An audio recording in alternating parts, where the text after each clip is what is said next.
20, 18 minutos, arrancamos en otro bloque más de La Resistencia. Comentanos sobre eso, con qué te vamos a seguir ahora, el bloque verde de la semana, ¿no? Bien, en este bloque verde siempre solemos traer noticias de actualidad y análisis en torno a lo que es la agenda del ecologismo, una agenda que si bien ahora parece estar en auge, como bien insistimos, ha proliferado en Occidente y totalmente legitimada desde los años 60. Para los que no quieren reconocer este hecho, los invito a que estudien en profundidad qué es el ecologismo. No es esa panacea que algunos trasnochados han inventado como una suerte de protección al planeta. De hecho, la propia palabra ecología en 1930 se la reconoce como disciplina autónoma y se politiza en 1960 cuando cierta parte de la izquierda radical toma para sí la lucha del campesinado. Volviendo al tema de fondo del respecto al ecologismo, quiero marcar tres autores, tres obras particulares para que quien esté viendo luego este video pueda estudiarlos, incluso intentar desmentir si ven que yo me estoy equivocando en este punto, y traer a colación una muy buena noticia que el día de hoy me ha pasado mi compañero, que está aquí a mi derecha, Nereros, que debe ser analizada. Empecemos por parte. Algunos quizás asocien estas ideas a la teoría malthusiana, pero lo cierto es que Malthus jamás abordó de fondo la cuestión del ecologismo. De hecho, tuvo una preocupación particularmente por el desarrollo productivo de alimentos y la población creciente de su zona. Ahora, sí tengan en presente cierto paralelismo para entender estos tres autores que voy a citar. En primer lugar, William Bogg, que escribe Camino a la sobrevivencia, si bien lo escribe en 1948 su libro, cobra auge allá por 1968, 1967, 1969. Luego, un segundo autor, que es Garrett Hardin, otro ecologista más, que escribe no recuerdo cuál es el nombre preciso en este momento, La revolución de los comunes, la tragedia de los comunes, pero me he equivocado. La tragedia de los comunes es una obra, podríamos decir, central dentro de lo que es la tesis del ecologismo. Y luego quiero citar también, dicho sea de paso, esta obra también tiene su auge entre 1968 y 1969. La obra escrita en 1968, La bomba demográfica, de Paul Ehrlich. Tanto Garrett Hardin como William Bogg, estos dos intelectuales, para sistematizar lo que lo estoy escuchando, son los dos primeros intelectuales del ecologismo que cito, ponen el foco de su batalla en la cuestión cultural, esencialmente. Y las tesis son: hay demasiadas personas en el mundo, por lo tanto, se debe reducir la población. La misma tesis la que toma Paul Ehrlich, con la diferencia que Paul Ehrlich también apunta a la instauración del poder del ecologismo desde el Estado. Es decir, el resto hace una lectura económica y cultural. Piensen, por ejemplo, Garrett Hardin sostiene, miren, William Bogg también sigue esta línea, ambos siguen esta línea. Estados Unidos produce y consume y contamina. Si los países del tercer mundo se industrializan y consumen y producen igual que Estados Unidos, la catástrofe climática va a ser 100 veces peor. Ese país ya contaminó, ya se pobló, no hay nada para hacer. Ahora tenemos que impedir que los países del tercer mundo emerjan con la industrialización y la población. Los tres sostienen las mismas tesis. La diferencia es que Paul Ehrlich apunta no solo, y esta es la particularidad, al poder estatal, al poder político, regulando la natalidad de las personas y evitando la contaminación de las economías emergentes, Argentina, Bolivia, Perú, Colombia. Sino que tiene un plus. Paul Ehrlich apunta a la intervención de organismos supranacionales. Ahora vamos a pasar a la noticia que viene a Porto Nereros hoy día. Resulta curioso, quizá esto lo podemos tomar de Infobae para que lo quiera ver, un artículo corto, breve, simple. Muestra que en Estados Unidos, en tiempos de pandemia, la tasa de natalidad se ha reducido un 4%, es decir, hubo menos nacimientos. Pero a su vez, tomando yo un elemento de hace 5 años, si mal no me acuerdo, sí, 5 años, cuando recién me estaba interiorizando estas cuestiones, había un artículo muy particular, un artículo de la BBC. Y era el artículo que marcaba que ya en ese momento había una baja en la tasa de fertilidad. No es lo mismo que la baja de la tasa de natalidad. Es decir, tasa de natalidad es, bueno, ¿cuántos humanos nacieron en promedio? Tasa de fertilidad es, bueno, por cada mujer, ¿qué promedio de hijos hay? Un crecimiento sostenido, tanto que ahora le gusta a los grandes globalistas hablar del desarrollo sostenible, un crecimiento sostenido apuntaría a que una mujer tenga que tener una tasa de fertilidad, o sea, en promedio de 2,1. Recuerden que en su momento, en los 60, la tasa de fertilidad era de 4,7, o sea, por eso había familias numerosas. Bueno, de hecho hay un estudio muy interesante al respecto, porque se llega a decir que según algunos estudios bastante serios que no salen en la ONU, pero el tema es que aproximadamente hay algunos países que ya están en tasa de fertilidad de 1,5, 1,7. ¿Cuál es el tema? Y esto lo cito de un estudio de la Universidad de Lancer, incluso la Universidad de Washington, estoy pensando en este momento que también hizo un estudio al respecto, que de hecho, si un país tiene una tasa de fertilidad de 2,1 para abajo, su población está llamada a desaparecer naturalmente. Y de hecho se especula que para el 2100, tanto que hablan de sobrepoblación ahora que está de moda en los últimos 2 años, pero en realidad ya en el 2018, 2017 se apuntaba que para el 2100 todos los países del mundo deberían reducir a la mitad su población. Digo como un dato. Y siempre se apunta esta idea. Hay demasiadas personas en el mundo, los recursos no alcanzan para todo, las personas contaminan, las personas dañan el ambiente. Por lo tanto, para guardar esta suerte de recursos naturales comunes a todos, es necesario que ciertos países no se poblen, ciertos países no se industrialicen. Porque lo dicen los propios ecologistas. Esto no es una teoría del trasnochado de Galeano que luego se tuvo que retractar cuando vio todos los errores que había cometido. Al contrario, Galeano cuando ve esta verdad que dice, ¿por qué será que todos estos intelectuales siempre apuntan la idea es la siguiente: este país creció con población y con industrialización? Lo dice el propio Javier Milei, que habla de narcocapitalistas, para que no digan que hay un enfrentamiento entre liberales y conservadores. El propio Javier Milei ya bien lo explica. ¿Por qué? Porque de repente piensen en una familia numerosa, una familia que es pobre, claro que va a tener muchos hijos, más allá de la cuestión de la idiosincrasia, la fe, y que al no tener ese vacío de la posmodernidad apunta a un sentido de trascendencia con la prole, más allá de esa cuestión más filosófica. Ahora, en términos económicos, la familia pobre, de repente el hijo mayor ayuda al padre a trabajar el campo, el hijo del medio se encarga de la alimentación del ganado, la tercera hija de repente, bueno, le da de comer a las vaquitas, le da un poquito de alfalfa a algún caballito ahí, y también ayuda a la madre a mantener el hogar. De repente la cuarta hija, cuando ya se generó cierta estabilidad económica, ya puede estudiar. Y bueno, esto pasa, leo porque yo me he criado en el interior, entonces esto sucede, digamos, y es una realidad. Claramente que estos intelectuales buscaban decir, el mensaje siempre implícito, decir, bueno, este país ya contaminó. ¿Qué es lo que sucede actualmente?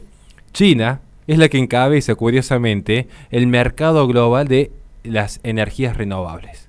La tecnología para las energías renovables, más particularmente, para ser más preciso. Y también es de las más contaminadas. Y es de los países más contaminados y con mayor densidad demográfica. Sí. Exactamente. Y junto con India, que también está entre los países más altos de contaminación. Y de densidad demográfica. También. Y esto es que, claro, no es lo mismo sobrepoblación que densidad demográfica. Es decir, no es lo mismo decir, no entran más personas en el edificio, es decir, estamos todos apretados en el mismo departamento. O sea, son dos conceptos totalmente distintos. Pero bien quise crear esta noticia y no me quiero extender tanto en el análisis, porque a veces se nos tilda cuando estudiamos estos autores y vamos siempre al Mayo francés. Le ha pasado hace poco a mi amigo Agustín Laje por hablar de revolución molecular, cuando los propios intelectuales como Deleuze o Guattari ya les pusieron y decir, no, es una teoría de la conspiración. La propia izquierda está mostrando cómo tiene que funcionar esto. Nosotros cuando hablamos de los ecologistas, ellos mismos te están diciendo, el caso de Paul Ehrlich, promover una cultura del aborto inducido, promover una cultura child free. Mismo Paul Ehrlich decía, se tiene que legitimar la idea de que tener hijos es un pecado. Y hace poco salieron 2 artículos que fueron fundamentales. Uno en la BBC, legitimando la cultura de child free, un artículo del 2018, que incluso analizaba el fenómeno de los hombres herbívoros en Japón, pero nada dijeron el invierno demográfico en Europa con lo que eso ha significado. Y luego un artículo de Open Democracy, que es uno de los portales de Open Society, donde también llamaba que en tiempos de pandemia se tiene que revalidar esta idea de que tener hijos es bueno y es legítimo. Que de hecho tendría que pensarse que no es legítimo traer más hijos al mundo porque eso genera el caos que actualmente está viendo el mundo a causa justamente de la sobrepoblación. Y fíjense en sí, ¿no? Y ya con eso cierro, en plena pandemia, ¿cuántos ecologistas festejaron la pandemia porque dijeron, esta es la venganza de la madre naturaleza por haber tenido tantos niños que contaminan el mundo, qué bueno que ahora empiece una limpieza étnica? Y si no, ¿esto creen que es un mito? Fíjense en qué dijo, y con esto cierro, Peter Singer, asesor de la ONU, que escribe una misiva junto a la que actualmente preside Católicos por el Derecho a Decidir Internacional. ¿Cuál fue su postulado?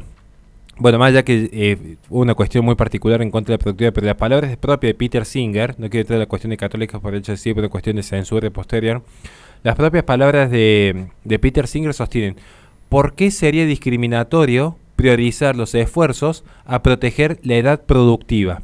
Gente de 20 o 40 años. Que la gente de tercera edad no reciba los cuidados necesarios no es discriminatorio, porque toda la humanidad naturalmente llegaría a la tercera edad. No es una discusión entre blancos y negros, entre hombres y mujeres, que son factores aleatorios en la genética. Es el curso natural que todos lleguen a la tercera edad. Entonces, la ONU, y esto en palabras de Peter Singer, debería preocuparse en cuidar a los más jóvenes, que son los que tienen mayor expectativa de vida, que aquellos que le queda una poca expectativa de vida. Y este discurso, que lo disfraza de realismo, es propio de su filosofía utilitarista. Y muchos dicen, eso es relativismo moral. No, estudien filosofía antes de entrar a un debate. El escepticismo moral es una corriente que no pertenece a la de Peter Singer. Peter Singer es utilitarista. Es decir, la única premisa: mayor felicidad y mayor prosperidad para la mayor cantidad de personas posible. Y es un pensamiento que luego roza algunas tesis economicistas. Entonces, cuidado con aferrarse a la ciencia y la economía como disciplinas inmaculadas, que siempre está la filosofía por detrás, como bien explica un liberal, Karl Popper. Hasta la propia ciencia posee una filosofía detrás de sus postulados. Perdón si me he extendido. Antes de dejarle la palabra a los chicos, quería agregar un punto sobre lo que vos mencionaste sobre la disminución de la natalidad en Estados Unidos, que no es un fenómeno que simplemente viene desde el año pasado. El año pasado se potenció simplemente, pero desde hace 6 años consecutivos que la tasa de natalidad viene disminuyendo en Estados Unidos, es decir, la cantidad de nacimiento. Para que te hagas una idea, durante los últimos 6 años en Estados Unidos cayó un 18% la tasa de natalidad, y bueno, en el último año fue un 4%, pero para que vos te hagas una perspectiva, en Argentina, en solamente el año pasado cayó lo equivalente a lo que cayó en Estados Unidos durante los últimos 6 años, 18% también. Es decir, en el último año en Argentina, a causa, ¿no?, probablemente de todos los problemas económicos que conllevó las restricciones y la cuarentena, y más los problemas sociales, los problemas psicológicos, los problemas afectivos, cayó un 18% durante el último año la tasa de natalidad de la República Argentina. Ahora sí, chicos. Y también para agregar de paso el tema de la sobrepoblación que tanto se viene hablando ya, incluso de la década del 70. También podemos ir mucho más atrás, pero en el año 74 está comprobado, Henry Kissinger entregó a la Casa Blanca el NSSM 200, que era el informe Kissinger, el famoso informe Kissinger, donde él trata la cuestión demográfica mundial, y ahí explica que el crecimiento de los países del tercer mundo en su sentido poblacional puede llevar a una crisis contra Estados Unidos, porque pueden copar, es decir, quedarse con los recursos minerales, no los recursos naturales, que son los de los que quieren apropiarse estos ciertos grandes poderes, como es en este caso Henry Kissinger, que estaba muy preocupado por esta situación. Y Henry Kissinger, también hay que agregar, que fue expulsado por Donald Trump del Pentágono en diciembre pasado. También fue una noticia que pasó desapercibida, pero él y otros varios son responsables de muchas de las problemáticas que ocurren en Estados Unidos. Eso es para agregar y para poder analizar incluso más detalladamente. Sí, y una pregunta que a mí me surge después de escuchar justamente a Horacio, Neris, Rami, es porque el análisis lógico de cualquier persona, yo me pongo en situación, porque a mí me pasó hasta que leí la noticia, es: si estamos en pandemia, la gente está en casa, puede tener más afectividad, justamente puede tener más afecto, y mágicamente los datos dicen que la tasa de natalidad disminuyó. Sí, en todo el mundo, y en realidad estaría bueno hacer un análisis, creo yo, Horacio, un poco más largo, y el bloque ya se extendió bastante, entonces me parece que es mejor dejarlo o para la semana que viene o después de la pausa, o lo transmitimos más adelante durante la semana en Twitch, porque realmente es un tema muy interesante y que yo creo que hace falta un análisis bastante largo para poder explicar en todas sus aristas el fenómeno. Yo lo que propongo es hacer un YouTube Live. Bien. Para la gente que nos está escuchando, con vos, que tiene una visión muy interesante, que le hemos conversado personalmente, pues muy bueno. Que lo veníamos hablando del año pasado. Me acuerdo que hicimos un vivo cuando estábamos todavía en fase 1, que vos hacías tus vivos por Instagram. Me acuerdo que lo conversamos a esto de la tasa de natalidad y la disminución, incluso la cantidad en aumento de la cantidad de problemas de pareja que habían durante las restricciones y la cuarentena. Yo creo que lo mejor sería hacer un YouTube Live para el canal de Resistencia, y de paso invito a mis socio, que le mando un gran saludo, a Ignacio Bosler, el que hace el prólogo de mi libro sobre el tema de la antinatalidad. Le dedico un capítulo entero con fuentes, datos, incluso con la alegoría de una película que me encanta, que son Los Niños del Hombre, que fue la que me inspiró a escribir todo ese capítulo e investigar con estadísticas mundiales. Así que con Ignacio Boller tranquilamente podemos hablar de este mito de la sobrepoblación y cómo se gesta, porque lo que él dice es, pareciera que es contraintuitivo, Sí. pero de hecho va de la mano el tema de la aislación de la persona. Y un dato ya para cerrar, tiene que ver más que todo este fenómeno con lo que es la sociedad del cansancio y la sociedad del rendimiento que bien plantea Byung-Chul Han. La persona que tanto se autoexige a sí mismo queda ensimismada y por más que tenga a otros a su lado, pierde esa libido que se traslada eminentemente al mundo virtual, a la ontología digital, porque ya pierde el contacto con el otro y solo importa su propio rendimiento. Es la sociedad autodisciplina.